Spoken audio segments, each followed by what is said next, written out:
بسم اللہ الرحمن الرحیم۔ ناظرین، وی لاگ نمبر 7۔ ناظرین، پیج ہے 22، حرف آغاز کا حصہ ہے جو ہم آپ کے سامنے رکھ رہے ہیں۔ ناظرین، یہ کتاب خطہ پاک اوچھ، رائٹر اس کتاب کے مسعود حسن شہاب، اردو اکیڈمی بہاولپور۔ ناظرین، یہ کتاب انہوں نے شائع کی بہاولپور سے، مسعود حسن شہاب صاحب اس کے رائٹر ہیں۔ کچھ حصہ ہم آپ کے سامنے رکھ چکے ہیں، کچھ حصہ ہم پیش کرنے کو جا رہے ہیں۔ انشاءاللہ ہماری کوشش ہوگی کہ پوری کی پوری کتاب آپ تک پہنچائی جائے، الحمدللہ۔ ناظرین، وی لاگ نمبر 7، صفحہ نمبر 22، حرف آغاز، بقیہ حصہ ہم آپ کے سامنے رکھنے کو جا رہے ہیں۔ نحمدہ ونصلی علی رسولہ الکریم،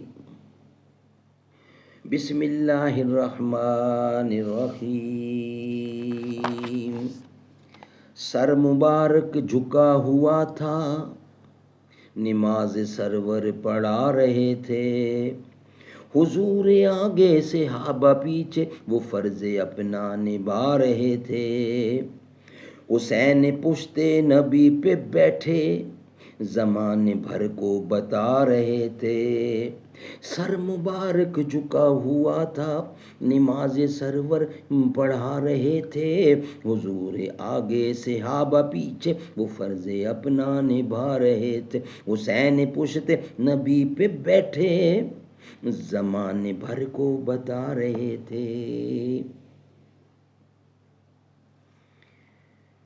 امپیریل گزیٹیئر آف انڈیا نے سر کنگھم کی اس روایت کو دلچسپ مگر ناقابل اعتبار قرار دیا ہے۔ میجر راورٹی نے امکان کی حد تک اس نظریہ کو تسلیم کیا ہے کہ اوچ اسکلندہ اور اسکندریہ غالباً ایک ہی بستی کے مختلف نام ہیں۔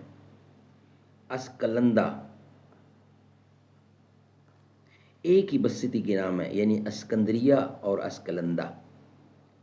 مہران اور اس کی شاخیں، ظن و تخمین کی اس فضا میں اوچھ کے متعلق روایات کی توثیق اور صحت کی جانچ پڑتال کوئی آسان کام نہ تھا۔ اپنا ایک عظیمت شان ماضی رکھنے کے باوجود اوچھ کی تاریخ پر خمول و گمنامی کی جو تہ در تہ گرد جمی ہوئی ہے، اس کو صاف کرنے کے لیے آج سے 500-700 یا 1000 برس پہلے کا دور زیادہ موزوں تھا، مگر افسوس کہ اس دور میں یہ کام تشنہ تکمیل رہا۔ اردو اکیڈمی بہاولپور مدت سے اس موضوع پر کوئی تحقیقی کتاب شائع کرنے کا ارادہ رکھتی تھی، لیکن وسائل کی کمی اور خاطر خواہ سرمایہ کی عدم موجودگی اس کی راہ میں سنگ گراں بنی رہی۔ آخر سابق کمشنر بہاولپور ڈویژن جناب سید دربار علی شاہ صاحب، جو اکیڈمی کے صدر بھی تھے، ان کی خصوصی دلچسپی کے باعث یہ مسئلہ حل ہوا اور ڈسٹرکٹ کونسل بہاولپور نے اس علمی و تحقیقاتی کام کی تکمیل کے لیے مالی امداد منظور کی۔ یہ مالی امداد بھی شاید کچھ زیادہ مفید ثابت نہ ہوتی اگر اس مرحلہ پر ڈاکٹر سید حامد حسن بلگرامی صاحب، رئیس الجامعہ جامعہ اسلامیہ بہاولپور جیسی علمی شخصیت کی رہنمائی حاصل نہ ہوتی۔ صاحب موصوف کی علمی رہنمائی کے نتیجے میں نہ صرف تحقیق و تدقیق کی نئی راہیں سامنے آئیں، بلکہ کتاب کی ترتیب و تدوین میں افادی اعتبار سے بھی خاطر خواہ اضافہ ہوا۔ سید دربار علی شاہ صاحب کے تبادلے کے بعد اردو اکیڈمی کی صدارت کے فرائض جناب غلام یزدانی ملک صاحب کمشنر بہاولپور ڈویژن کے سپرد ہوئے تھے۔ اس نے قدرتی طور پر اکیڈمی کی زیر تکمیل کاموں میں ان کی دلچسپی و حمایت کا حصول ناگزیر تھا، اور یہ بات باعث تشکر و امتنان ہے کہ صاحب موصوف نے نہ صرف اس منصوبے کی تکمیل میں اپنی غیر معمولی دلچسپی کا اظہار فرمایا، بلکہ کتاب ھذا کو زیادہ سے زیادہ دقیق و مفید بنانے کے لیے اپنے قیمتی مشوروں سے بھی نوازا۔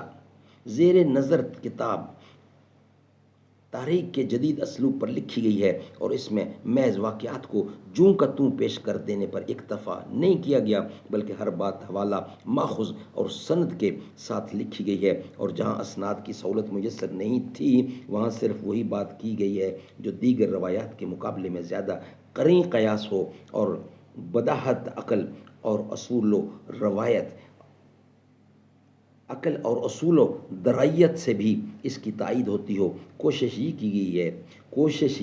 کی گئی ہے کہ قارئین اس کتاب کے مطالعے کے دوران کسی ذہنی خلش میں مبتلا نہ ہونے پائیں اور ان کے اذہان میں پیدا ہونے والے ہر الجھاؤ کا حل خود کتاب کے اندر موجود ہو۔ ناظرین، اسی طرح یہ کتاب صرف اوش کی تاریخ نہیں رہی، بلکہ اس کی حیثیت ایک ایسی دائرہ المعارف کی ہو گئی ہے جو بیک وقت کئی علوم کے جامع ہو۔ یہ سندھ کے خطہ کی ایک مستند تاریخ بھی ہے اور اس علاقے کی تہذیب، اس کے تمدن، اس کی سیاسی طبی، جغرافیائی اور علمی و ادبی کوائف و حالات پر سیر حاصل مواد بھی پیش کرتی ہے۔ ناظرین، یہ ویلاگ ہمارا یہاں ہی کمپلیٹ ہوتا ہے۔ انشاءاللہ اس کا بقیہ حصہ ہم آپ کے سامنے رکھیں گے نیکسٹ ویلاگ کی صورت میں۔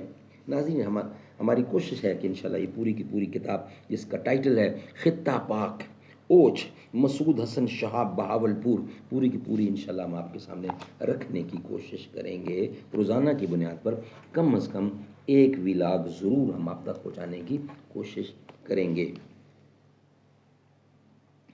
ایک برا وقت آیا ہے ٹل جائے گا،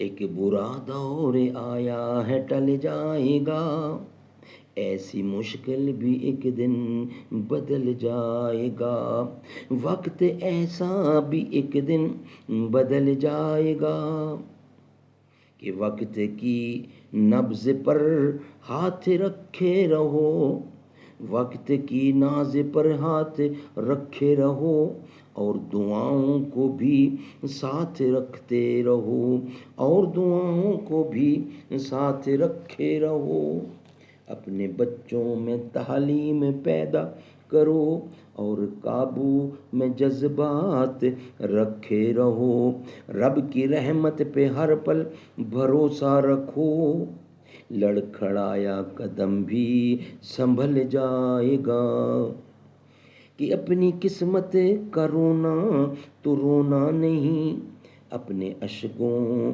سے دامن بھگونا نہیں، کہ اپنی قسمت کا رونا تو رونا نہیں، اپنے اشکوں سے دامن بھگونا نہیں، نفرتیں